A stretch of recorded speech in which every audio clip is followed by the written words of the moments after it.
എന്തുകൊണ്ടാണ് LDF സർക്കാർ RRTS പ്രഖ്യാപിച്ചതെന്ന് മനസ്സിലായോ? കേരളത്തിലിരുന്ന് സംഘികളും അവന്മാരുടെ കൂടി കോൺഗ്രസും പറയുന്നതൊന്നും പ്രായോഗികമല്ല എന്ന് ഈ ബഡ്ജറ്റ് തെളിയിച്ചിരിക്കുകയാണ്.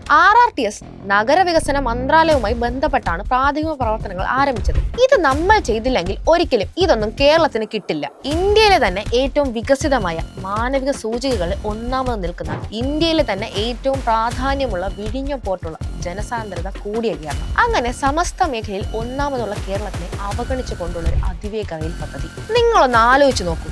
ആരാണ് നമുക്ക് വേണ്ടി പുതിയ നൂതന മാർഗങ്ങൾ ആരംഭിക്കേണ്ടത്? കേരളയിൽ ഉൾപ്പെടെ എന്തെല്ലാം നമ്മൾ മുന്നോട്ട് വെച്ചു. പട്ടിപ്പുല്ല് തിന്നുകയുമില്ല, പശുവിനെ കൊണ്ട് തീറ്റുകയുമില്ല എന്ന് പറയുന്നത് പോലെ കേരളത്തിനെ പാടെ അവഗണിക്കുകയാണ്. ഇന്ത്യയിലെ ഏറ്റവും ചിന്തിക്കുന്ന വിദ്യാഭ്യാസമുള്ള സമൂഹത്തിനെ അവഗണിക്കുന്നതിനോട് നമ്മൾ പ്രതികരിക്കണ്ടേ? കേരളത്തിന് കേരളം മാത്രമേ ഉള്ളൂ എന്നതാണ് യാഥാർത്ഥ്യം. മലയാളികളുടെ സമയത്തിന് വില നൽകുന്ന സംസ്ഥാന സർക്കാരിനൊപ്പമാണ് മലയാളികൾ നിൽക്കേണ്ടത്. RRTS ആയാലും കേരളയിലായാലും നമുക്ക് വേണ്ടിയാണ്. നമുക്ക് നമ്മളെ ഉള്ളൂ. BJP ആയാലും കോൺഗ്രസ് ആയാലും കേരളത്തിന് വേണ്ടി ഒന്നും ചെയ്യുന്നില്ല.